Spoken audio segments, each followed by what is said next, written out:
నేడు దేశ రాజధాని ఢిల్లీకి ముఖ్యమంత్రి చంద్రబాబు, ఉప ముఖ్యమంత్రి పవన్ కళ్యాణ్ వెళ్లనున్నారు. సాయంత్రం 4:30 విజయవాడ నుంచి ఢిల్లీ పర్యటనకు బయలుదేరనున్నారు.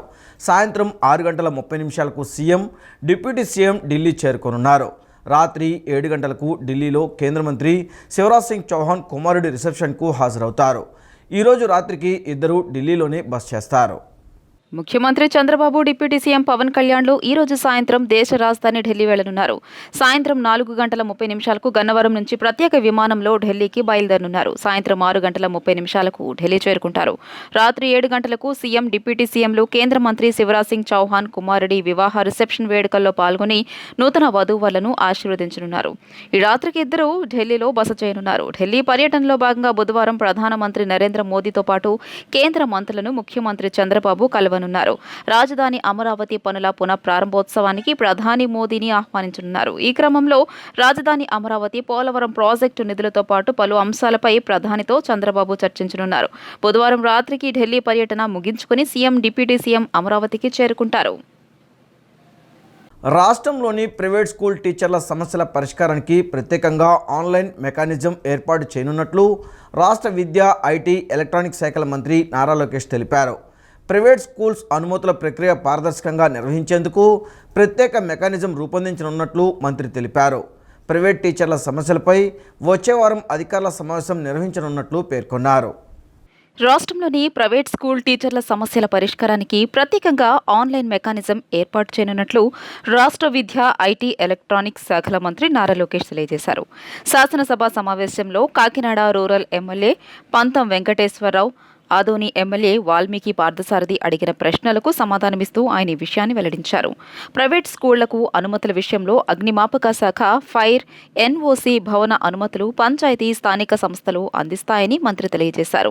ప్రైవేట్ స్కూళ్ల ఆట స్థలాల పరంగా 2008లో కాంగ్రెస్ ప్రభుత్వం తీసుకొచ్చిన జీవో 88 ప్రకారం నిబంధనలు ఉన్నాయని తెలియజేశారు. అవసరమైన ఆట స్థలం లేకుంటే మున్సిపల్ గ్రౌండ్స్ లేదా ఇతర స్కూళ్లతో ఒప్పందం చేసుకోవచ్చని పేర్కొన్నారు. ప్రైవేట్ స్కూల్ టీచర్ల జీతాల అంశంపై ప్రైవేటు యాజమాన్యాలతో సమావేశం నిర్వహించామని, అయితే టీచర్లు తమ సమస్యలను పూర్తి స్థాయిలో వెల్లడించేందుకు వెనుకడుగు వేస్తున్నారని తెలియజేశారు. ఈ విషయంపై త్వరలోనే అధికారులతో ప్రైవేట్ టీచర్ల సమావేశం ఏర్పాటు చేసి వారి సమస్యలను సమగ్రంగా అర్థం చేసుకుని పరిష్కారం తీసుకురావాలని ప్రభుత్వం నిర్ణయించిందని పేర్కొన్నారు.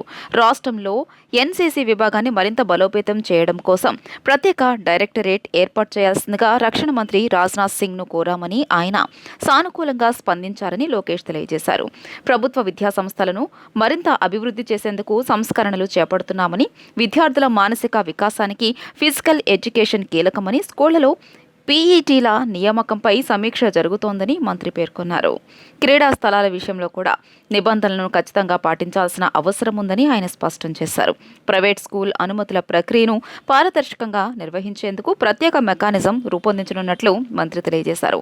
ప్రైవేట్ టీచర్ల సమస్యలపై వచ్చే వారం అధికారుల సమావేశం నిర్వహించనున్నట్లు పేర్కొన్నారు. అవునన్నా కాదన్నా ఈరోజు స్కూల్ ఎడ్యుకేషన్కి వచ్చేగల 50% మంది పిల్లలు ప్రైవేట్ పాఠశాలల్లో చదువుతున్నారు. ఆ ఇంటర్కి వచ్చేగల అది కొంచెం స్క్యూ అవుతాం జరుగుతుంది. దానికి ముందర నా ఆలోచన ఏంటంటే ముందర ప్రభుత్వ పాఠశాలను బలోపేతం చేయాలి. ప్రభుత్వంలో జూనియర్ కళాశాలని బలోపేతం చేసి వాళ్ళకి పోటీ పడాలని లక్ష్యంతో మనం కొన్ని అనేక సంస్కరణలు తీసుకొచ్చాం. దాంట్లో భాగంగా కొన్ని చట్టాలు కూడా చేస్తాం జరుగుతుంది.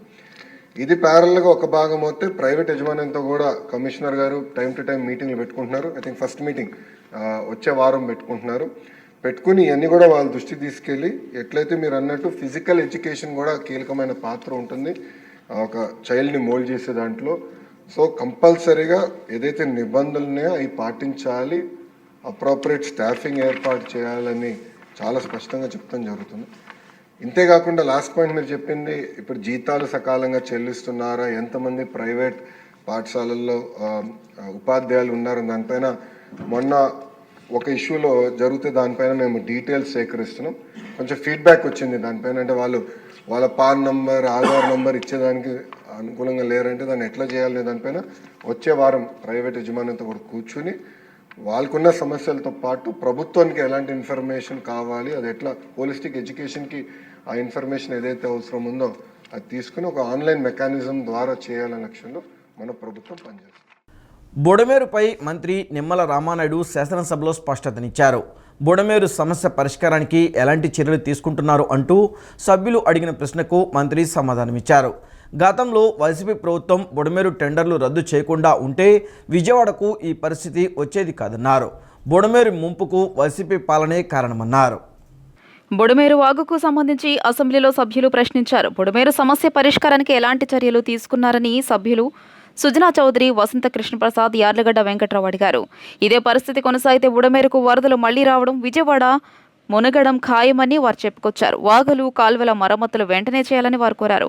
బుడమేరు ఆక్రమణలు అరికట్టి వెంటనే చర్యలు తీసుకోవాలని సూచించారు. ఇప్పటి వరకు కనీసం బుడమేరుకు సంబంధించి మరమ్మతులు కూడా చేయలేదని సభ్యులు వెల్లడించారు. దీనిపై మంత్రి నిమ్మల రామానాయుడు సమాధానమిస్తూ బుడమేరుకు సంబంధించి శాశ్వత పరిష్కారంపై దృష్టి పెట్టినట్లు తెలియజేశారు. కేబినెట్ సమావేశంలో కూడా బుడమేరుపై చర్చ జరిగిందన్నారు. విపత్తుల నిర్వహణ ప్రకారం కేంద్ర సహకారం కూడా అవసరమని తెలియజేశారు. బుడమేరు పరిష్కారానికి కొన్ని ప్రతిపాదనలు ఉన్నాయని తెలియజేశారు. వెలగలేరు రెగ్యులేటర్ నుంచి ఎన్కేపాడు మీదుగా 10,000 క్యూసెక్కులు తరలింపుపై దృష్టి పెట్టినట్లు చెప్పారు. ప్రస్తుతం తాత్కాలిక మరమ్మతులు చేయిస్తున్నామని మంత్రి నారాయణ పేర్కొన్నారు. గతంలో వైసీపీ ప్రభుత్వం బుడమేరు టెండర్లు రద్దు చేయకుండా ఉంటే విజయవాడకు ఈ పరిస్థితి వచ్చేదే కాదన్నారు. బుడమేరు ముంపుకు వైసీపీ పాలనే కారణమన్నారు. గత టీడీపీ హయాంలోనే బుడమేరు డైవర్షన్ ఛానల్ 37,500 క్యూసెక్కులకు పెంచేలా 464 కోట్ల రూపాయలతో టెండర్లు అప్పగించి 80% పనులు పూర్తి చేశామన్నారు. వైసీపీ ప్రభుత్వంలో బుడమేరు విస్తరణకు నిధులు ఉన్నా మిగిలిన 20% పనులకు సంబంధించి తట్టా మట్టి గాని, బస్తా సిమెంట్ పని గాని చేయలేదని విమర్శించారు. ఏదైతే ఈ బుడమేరుకి సంబంధించి ప్రధానంగా వెలగలేరు రెగ్యులేటర్ ఏదైతే ఉందో ఆ వెలగలేరు రెగ్యులేటర్ దగ్గర నుంచి మరి విజయవాడ సిటీ మీదుగా ఎన్కేపాడు యూటీ ఏదైతే ఉందో అక్కడి నుంచి గుడివాడ మీదుగా కొల్లేరు పోయి మళ్ళీ కొల్లేరు నుంచి ఉప్పుటేరు మీదుగా సముద్రంలోకి వెళ్ళేటువంటి విధంగా వాస్తవంగా ఉన్నటువంటి ప్రాసెస్ అధ్యక్ష. అంటే దగ్గర వెలగలేరు రెగ్యులేటర్ నుంచి 100-110 కిలోమీటర్లు ప్రయాణించి ఇది సముద్రంలోకి కలిసేటువంటి పరిస్థితి అధ్యక్ష, కొల్లేరులో కలిసేటువంటి పరిస్థితి. ఏదైతే బుడమేరుకి తాత్కాలికమైన రిపేర్ అంటే మనం గండ్లు పడినటువంటి ప్లేస్ దగ్గర ఏదైతే సీసీ వాల్ నిర్మాణానికి, అదేవిధంగా వెలగలేరు రెగ్యులేటర్ మన తలుపులు ఓపెన్ చేస్తే రాలేదు అధ్యక్ష. తీరా కష్టపడి ఓపెన్ చేసిన తర్వాత ఇప్పుడు ఏమో మళ్ళీ మేము ముయ్యాలంటే పని చేయట్లేదు. మళ్ళీ అవి కూడా బాగు చేయడానికి మేము తాత్కాలికంగా నిన్న క్యాబినెట్లో ఆమోదం తీసుకున్నాం.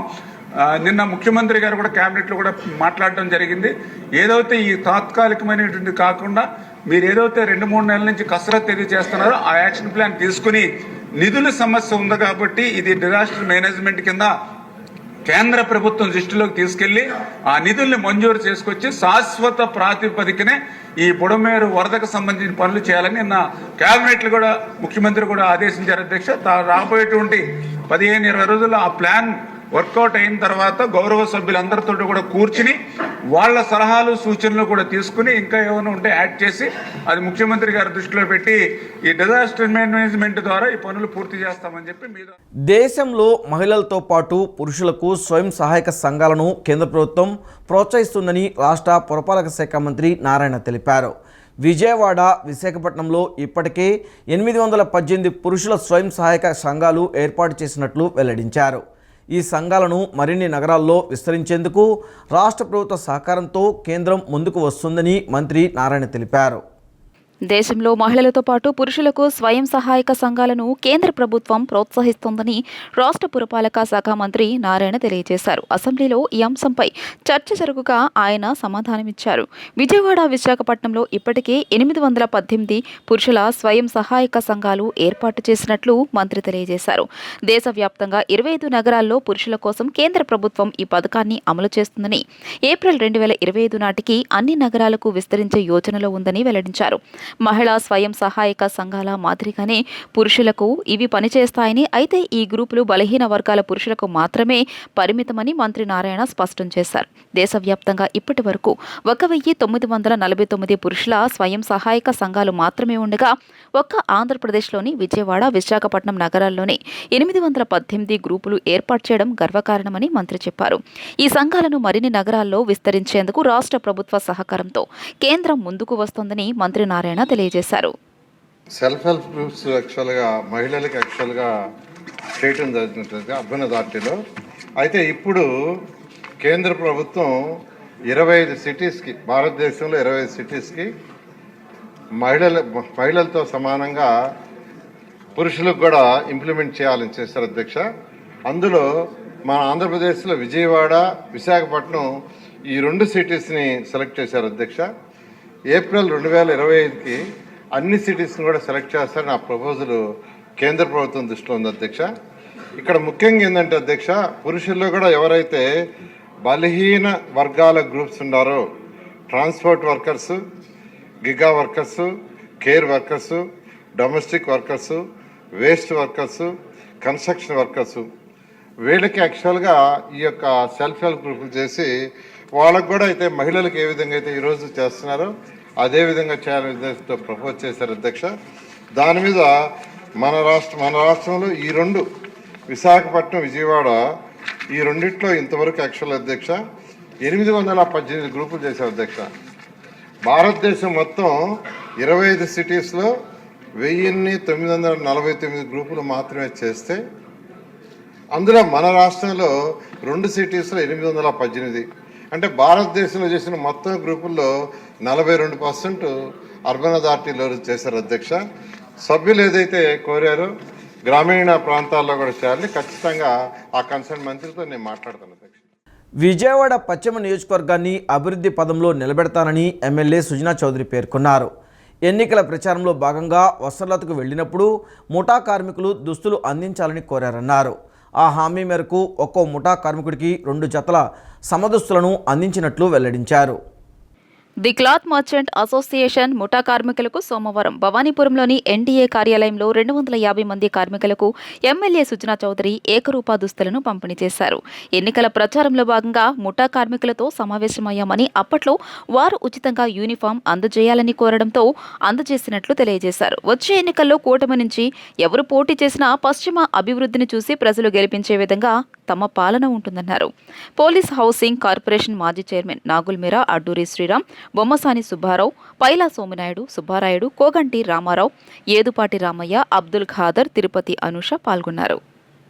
మొన్న జరిగిన ఎన్నికల్లో మేము ఎలక్షన్ క్యాంపెయిన్కి వెళ్ళినప్పుడు వసర్లత కార్మికులకి సమస్య ఏమిటి అంటే, సమస్యలు ఎన్నో ఉన్నాయి అక్కడ. వాళ్ళకి బాత్రూమ్ సమస్యలు కానీ, మధ్యాహ్నం పూట పడుకోవడానికి కానీ అది కూడా చేపిస్తామని చెప్పాం. దాంతోపాటు వాళ్ళకి 2 జతల యూనిఫాము నా తరఫున ఇస్తానని చెప్పి ఆ రోజు వాగ్దానం చేయడం జరిగింది. దాన్ని పురస్కరించుకొని ఈ రోజున అందరికీ కూడా 2 జతల బట్టలు ఇవ్వడం అనేది చేసాం. ఎందుకంటే ప్రజాస్వామ్యంలో ఆ రోజు కూడా చెప్పాను వాళ్ళందరికీ, ప్రజాస్వామ్యంలో నిలబడ్డ వ్యక్తి వచ్చి మిమ్మల్ని ఓటు వేయమని అడగటం ధర్మం, కానీ మనస్సాక్షిగా మీరు ఆలోచించుకొని బేరేజ్ చేసుకొని, నేను ఒక క్యాండిడేట్ గాను నా అపోజిషన్ క్యాండిడేట్ని ఇద్దరిని చూసుకొని మీకు మనస్సాక్షిగా ఎవరికి కావాలంటే వాళ్ళకి ఓటు వేయమన్నాను. వీళ్ళందరూ కూడా బ్రహ్మాండంగా సపోర్ట్ చేశారు. దాంతోనే 47,000 మెజార్టీ వచ్చింది. ప్రతి ఒక్కళ్ళు సపోర్ట్ చేపట్టయింది. ఈసారి మళ్ళీ ఈ నియోజకవర్గం మొత్తం డెవలప్మెంట్ బేస్తో ఆటోమేటిక్గా కూటమి తరఫున ఎవరు నిల్చున్నా సరే మంచి మెజార్టీతో గెలుస్తారని చెప్పి నాకు నమ్మకం. ఏపీలో క్రీడా అభివృద్ధికి ప్రభుత్వం కీలక నిర్ణయాలు తీసుకుంటుందని మంత్రి మండిపల్లి రాంప్రసాద్ రెడ్డి తెలిపారు. ప్రస్తుతం రాష్ట్రంలో 25 స్టేడియాలు, 44 క్రీడా వికాస కేంద్రాలు శాప్ ఆధ్వర్యంలో నడుస్తున్నాయని అన్నారు. రాష్ట్ర వ్యాప్తంగా కొత్త స్టేడియాల ఏర్పాటుకు 31 ప్రతిపాదనలు కేంద్ర రాష్ట్ర ప్రభుత్వాలకు పంపినట్లు తెలిపారు. స్టేడియాలు లేకుండా ఉన్న 8 జిల్లాలలో క్రీడా అభివృద్ధి కోసం చర్యలు తీసుకుంటామని చెప్పారు. క్రీడాకారులకు రైల్వే ఛార్జీల్లో రాయితీ కల్పించేందుకు అవసరమైన ఏర్పాట్లు చేస్తున్నట్లు తెలిపారు. గత వైసీపీ ప్రభుత్వం ప్రవేశపెట్టిన పే టు ప్లే విధానాన్ని రద్దు చేసి క్రీడాకారులు ఉచితంగా ఆడే విధంగా చర్యలు తీసుకుంటామని ఆయన స్పష్టం చేశారు. స్కూల్ కాంపౌండ్ల విషయానికి వస్తే గౌరవ హెచ్ఆర్డి మినిస్టర్ గారు ఆల్రెడీ హౌస్లో కూడా చెప్పారు అధ్యక్ష. ఖచ్చితంగా ప్రతి ఒక్క స్కూల్లో కాంపౌండ్ వాళ్ళు నిర్మాణం చేసి అక్కడ కూడా స్పోర్ట్స్ కిట్లు ప్రొవైడ్ చేసేదానికి కూడా రాష్ట్ర ప్రభుత్వం అలాగే స్పోర్ట్స్ అథారిటీ ఆఫ్ ఆంధ్రప్రదేశ్ చర్యలు తీసుకుంటాను అధ్యక్ష. ఇంకా సింథటిక్ ట్రాక్ విషయానికి వస్తే ఇది కొద్ది ఖర్చుతో కూడిన విషయం అధ్యక్ష. ఇప్పుడున్న పరిస్థితులు బట్టి రాబోయే కాలంలో ఎక్కడైనా ప్లే గ్రౌండ్స్ లో సింథటిక్ ట్రాక్ ఉపయోగించుకునే విధంగా చర్యలు తీసుకుంటున్నాం అధ్యక్ష. అలాగే ఎవరైతే క్రీడాకారులు ఉంటారో నేషనల్ గేమ్స్ కి అలాగే ఈవెంట్స్ కి వెళ్లే వాళ్ళకు రాష్ట్ర ప్రభుత్వం ద్వారా ఇన్సెంటివ్స్ కానీ వాళ్ళకి ఏమేమి ఫెసిలిటీస్ కల్పించాలో అవన్నీ ఇచ్చేదానికి కూడా మేము ముందుకెళ్తున్నాం అధ్యక్ష. ముఖ్యంగా క్రీడాకారులు ఎవరైతే గేమ్స్ పార్టిసిపేట్ చేసే వాళ్ళకు రైల్వే కన్సెషన్ విషయం మా దృష్టిలో ఉంది అధ్యక్ష. తప్పకుండా రైల్వే మినిస్ట్రీ వాళ్ళతో మాట్లాడి ఇప్పుడు ఏదైతే ఏపీఎస్ఆర్టీసీలో కన్స్ట్రక్షన్ ఇస్తున్నామో అదేవిధంగా రైల్వేస్లో కూడా ఇచ్చేదానికి చర్యలు తీసుకుంటామని తెలియజేసుకుంటున్నా అధ్యక్ష. ముఖ్యమంత్రి చంద్రబాబు ఉప ముఖ్యమంత్రి పవన్ కళ్యాణ్ను 14 ఏళ్ల ఎన్ఆర్ఐ విద్యార్థి సిద్ధార్థ నంద్యాల రాష్ట్ర సచివాలయంలో సోమవారం కలిశారు. ఏఐ సాయంతో గుండె జబ్బులు నిర్ధారించే సిర్కాడియావి యాప్ను రూపొందించిన బాలుడిని ఈ సందర్భంగా వారు అభినందించారు. ఏఐతో ఇలాంటి మరిన్ని ఆవిష్కరణలు చేయాలని చంద్రబాబు ప్రోత్సహించారు. సుమారు అరగంట పాటు అతడితో ముచ్చటించారు. సీఎం చంద్రబాబును ఎన్ఆర్ఐ విద్యార్థి సిద్ధార్థ నంద్యాల అనే బాలుడు కలిశాడు. 7 సెకండ్లలోనే గుండె జబ్బులు నిర్ధారించేందుకు ఏఐ సాయంతో సిర్కాడియావి యాప్ను సిద్ధార్థ్ ఇటీవల రూపొందించారు. స్మార్ట్ ఫోన్ ద్వారా గుంటూరు జీజీహెచ్లో రోగులకు పరీక్షలు కూడా నిర్వహించారు. విషయం తెలుసుకున్న సీఎం సిద్ధార్థ్ను కలిసేందుకు ఆహ్వానించారు. సిద్ధార్థ్ ప్రొఫైల్ తెలుసుకుని అభినందించారు. దాదాపు అరగంట పాటు అతనితో సీఎం ముచ్చటించారు. వైద్య రంగంలో సేవలందించేలా ఆవిష్కరణలు చేయాలని, ప్రపంచవ్యాప్తంగా తెలుగు జాతి ఎక్కడున్న అద్భుతాలు సృష్టించాలని తాను ఎప్పుడూ కలలు కంటుంటానని, వాటిని సిద్ధార్థ్ లాంటి విద్యార్థులు సాధించిన విజయాలు తనకు ఎంతో సంతృప్తినిస్తాయన్నారు. ఏఐలో మరిన్ని ఆవిష్కరణలు చేయాలని సీఎం సూచించారు. ఆంధ్రప్రదేశ్ ప్రభుత్వం నుంచి అన్ని రకాల సహాయ సహకారాలు అందిస్తామని సీఎం చంద్రబాబు తెలియజేశారు. సిద్ధార్థ్ను డిప్యూటీ సీఎం పవన్ కళ్యాణ్ అభినందించారు. అనంతపురానికి చెందిన వీరి కుటుంబం 2010లో అమెరికాలో స్థిరపడింది. సీఎంను కలిసిన వారిలో సిద్ధార్థ్ తండ్రి మహేష్, ఆరోగ్య శాఖ మంత్రి సత్యకుమార్ యాదవ్ ఉన్నారు. విజయవాడ గాంధీనగర్లో రెడ్ క్రాస్ హెడ్ క్వార్టర్ కార్యాలయ నూతన భవన నిర్మాణానికి సోమవారం రాష్ట్ర గవర్నర్ జస్టిస్ అబ్దుల్ నజీర్ ముఖ్య అతిథిగా విచ్చేసి శంకుస్థాపన చేశారు. రాష్ట్ర విభజన అనంతరం 2019లో హైదరాబాద్లో ఉన్న కార్యాలయాన్ని విజయవాడకు తరలించారు. అప్పటి నుంచి ఇప్పటి వరకు ఎన్టీఆర్ జిల్లా బ్రాంచ్ కార్యాలయ భవనం నుంచే కార్యకలాపాలు సాగిస్తున్నారు. తాజాగా 4 కోట్ల వ్యయంతో 15,000 చదరపు అడుగుల్లో 5 ఫ్లోర్లతో కూడిన భవన సముదాయ నిర్మాణానికి శంకుస్థాపన చేశారు. ఈ కార్యక్రమంలో గవర్నర్ కార్యదర్శి doctor M Jawaharlal, collector Lakshmisha, NTR జిల్లా police commissioner Rajasekhar Babu, Vijayawada municipal commissioner Dhyanachandra, red cross society chairman YD Ramarao, ప్రధాన కార్యదర్శి ఏకే ఫరీదా, ఉపాధ్యక్షుడు జగన్మోహన్ రావు, కోశాధికారి పి రామచంద్రరాజు తదితరులు పాల్గొన్నారు. ఇఫ్తార్ విందు ఆత్మీయత, మత సామరస్యానికి ప్రతీకని పశ్చిమ ఎమ్మెల్యే ఎలమంచిలి సుజనా చౌదరి అన్నారు. ఇఫ్తార్ విందులో పాల్గొనడం సంతోషంగా ఉందని పేర్కొన్నారు. ప్రతి ఒక్కరూ సోదరభావంతో మెలగాలన్నారు. భవానీపురంలోని హజ్రత్ గాలిబ్ షాహిబ్ దర్గా ప్రాంగణంలో ఏర్పాటు చేసిన ఇఫ్తార్ విందులో పశ్చిమ ఎమ్మెల్యే యలమంచిలి సుజనా చౌదరి పాల్గొన్నారు. సామూహిక నమాజ్ అనంతరం ఉపవాస దీక్ష చేపట్టిన ముస్లిం సోదరులకు పలహారం తినిపించారు. ఈ సందర్భంగా ముస్లిం సోదరులకు రంజాన్ శుభాకాంక్షలు తెలియజేశారు. ఇఫ్తార్ విందు ఆత్మీయత, మత సామరస్యానికి ప్రతీక అని పశ్చిమ ఎమ్మెల్యే యలమంచిలి సుజనా చౌదరి అన్నారు. ఇఫ్తార్ విందులో పాల్గొనడం సంతోషంగా ఉందని పేర్కొన్నారు. ప్రతి ఒక్కరూ సోదరభావంతో మెలగాలన్నారు. కార్యక్రమంలో దర్గా ప్రెసిడెంట్ ముస్తాక్ అహ్మద్ అల్తాఫ్, ఎన్డీఏ కూటమి నేతలు నాగుల్ మీరా, అడ్డూరి శ్రీరామ్, ఎంఎస్ బేగ్, బొమ్మసాని సుబ్బారావు, అబ్దుల్ ఖాదర్, గుర్రంకొండ, మరుపిళ్ల రాజేష్, అతులేరి ఆదిలక్ష్మి, పెదబాబు, మహాదేవ్, అప్పాజీరావు, ఏదుపాటి రామయ్య పాల్గొన్నారు. ఫాస్టింగ్ ఉండి సాయంత్రం దాన్ని ఫాస్టింగ్ బ్రేక్ చేయటం ఇవన్నీ కూడా చేస్తూ ఉంటారు. ఆ ముస్లిం సోదరులందరితో కూడా కలిసి కొంత టైం వెచ్చిద్దామని చెప్పి ఈరోజు ఇక్కడ రావడం జరిగింది. అందరూ కూడా చాలా ఆప్యాయంగా రిసీవ్ చేసుకున్నారు. వాళ్ళ చిన్న చిన్న సమస్యలు ఏమైనా ఉంటే కూడా అన్నీ కూడా ఈ కుటుంబ ప్రభుత్వం తరఫున మాట్లాడి అన్నీ కూడా సాల్వ్ చేస్తామని చెప్పాను. డెఫినెట్గా రంజాన్ శుభ సందర్భంగా మనకు ప్రతి సంవత్సరం వచ్చేటప్పటికి కూడా అందరూ కూడా ఎంతో గొప్ప పండగ ఇది. కాబట్టి పండగకి అందరూ కూడా ముస్లిం సోదరులు అందరూ కూడా బాగా సంతోషంగా సెలబ్రేట్ చేసుకోవాలని చెప్పి నేను అల్లాని కోరుతూ, అల్లా సెలవుతో అందరూ బాగుండాలని చెప్పి, అందరిలో మనం కూడా ఉండాలని చెప్పి కోరుకుంటూ సెలవు తీసుకుంటాం. రంజాన్లో ఉపవాస దీక్ష చేస్తున్న వారికి శుభాకాంక్షలు తెలియజేస్తూ, ఈ నెలలో 27వ తారీఖు జరగనున్న ఉర్సు మహోత్సవం కార్యక్రమానికి ఏదైతే పోస్టర్ ఉందో అది కూడా విడుదల చేయడం జరిగిందండి. అదే ఈరోజు ఈ ఎమ్మెల్యే గారు అటెండ్ అయిన దానికి మేము అందరూ మా దర్గా తరపు నుంచి ధన్యవాదాలు తెలుపుతున్నామండి. ఉయ్యూరు మున్సిపాలిటీ పరిధిలో వేసవికాలం దృష్ట్యా మంచినీటి సమస్యలు తలెత్తకుండా అన్ని చర్యలు తీసుకున్నామని ఉయ్యూరు నగర పంచాయతీ చైర్మన్ వల్లభనేని సత్యనారాయణ తెలిపారు.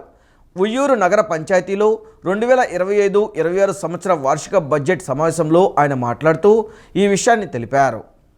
ఉయ్యూరు నగర పంచాయతీలో జరిగిన 2025-26 వార్షిక బడ్జెట్ సమావేశంతో పాటు సాధారణ సమావేశం నిర్వహించారు. ఈ సమావేశంలో వార్షిక బడ్జెట్ను ప్రవేశపెట్టారు. ప్రారంభ నిలువతో పాటు అన్ని కలుపుకుని బడ్జెట్ 2,959.43 లక్షలు కాగా ఈ సంవత్సరం వివిధ అభివృద్ధి కార్యక్రమాలతో పాటు ఇతర ఖర్చులు 2,864.95 లక్షలు, మిగులు బడ్జెట్ 94.48 లక్షలుగా ప్రవేశపెట్టారు.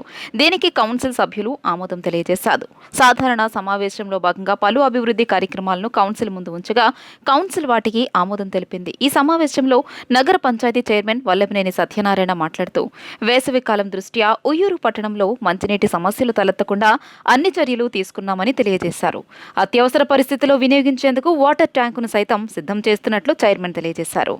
పట్టణంలో సమస్యలు పరిష్కరించేందుకు తమ పాలక వర్గం కృషి చేస్తోందని, ప్రజల సహకారం అందించి అభివృద్ధి కార్యక్రమాలకు చేయూతనివ్వాలని చైర్మన్ వల్లభనేని సత్యనారాయణ పిలుపునిచ్చారు. ఈ సమావేశాన్ని మున్సిపల్ కమిషనర్ పాయసం వెంకటేశ్వరరావు పర్యవేక్షించారు. కొత్తగా కూడా కొన్ని బోర్లు వేయటం జరుగుతుంది. వేసే బోర్లు కూడా ఇప్పుడు దాకా 260-270 బోర్లు వేసాం. వాటర్ సప్లై కొన్ని పడిపోతున్నాయి కాబట్టి మనం 300 పైకి మనం 2 బోర్లు వేసాం. 305, 300 అలా రేపు బోర్లు కూడా 300 పైకి ఏమని చెప్పడం జరుగుతుంది ఈ గారికి. మరి వాటర్ అనేది మనం కూడా అన్ని బోర్లు మళ్ళీనాయి కాబట్టి మరి ఇవ్వాల్సిన బాధ్యత మన అందరి మీద ఉంది కాబట్టి మన సాయశక్తులు కాలానికి ప్రజలకు అందుబాటు చేయాలనే ఇదంతోనే ఉన్నాం. ఆ సామాన్లు అన్ని కూడా జాగ్రత్తగా ఉండమని చెప్పడం జరిగింది. మొత్తం కనుక మరిపోతే ఇబ్బంది ఒకటి. దానికి రేపు వేసవకాలానికి 864.95 ఎక్స్పెండిచరు, బ్యాలెన్స్ 94,48,000 బ్యాలెన్స్గా 25-26 బడ్జెట్ 24-25 బడ్జెట్ 25-26 అంచనాలతో ఆమోదించడం జరిగింది. ఈ సంవత్సరం చాలా అభివృద్ధి పనులు 15th ఫైనాన్స్లో మనం 24-25లో చాలా వరకు అన్ని రోడ్స్, డ్రైన్స్ అన్నీ వేయడం జరిగింది. మిగిలిన డ్రైన్స్ అండ్ రోడ్స్ అన్నీ కూడా 5 కోట్ల వరకు వర్క్స్ అన్నీ కూడా టెండర్స్ అన్నీ పిలిచి ఈ 25-26 సంవత్సరంలో అన్నీ కూడా పూర్తి చేసి ప్రజలకు కావాల్సిన మౌలిక వసతులన్నీ కూడా ఏర్పాటు చేయడానికి అన్ని చర్యలు తీసుకోవడం జరుగుతుంది. 10వ బెటాలియన్ జాతీయ విపత్తు ప్రతిస్పందన దళం ఆధ్వర్యంలో 2025 మార్చి 17, 18 తేదీల్లో రాష్ట్ర విపత్తు ప్రతిస్పందన దళం బృందాలకు ప్రత్యేక పోటీ నిర్వహించనున్నారు. ఈ పోటీ కూలిపోయిన నిర్మాణాల శోధన మరియు రెస్క్యూ అంశంపై దృష్టి సారించనుంది. దక్షిణాది రాష్ట్రాలైన ఆంధ్రప్రదేశ్, తెలంగాణ, కర్ణాటక, ఒడిశా, ఛత్తీస్గఢ్, తమిళనాడు ఎస్డీఆర్ఎఫ్ బృందాలతో పాటు కేరళ అగ్నిమాపక శాఖ బృందం కూడా ఈ పోటీలో పాల్గొంటుంది. ప్రాంతీయ స్థాయిలో విజేతగా నిలిచిన జట్లు జాతీయ స్థాయి పోటీలో పాల్గొనడానికి అర్హత సాధిస్తాయి.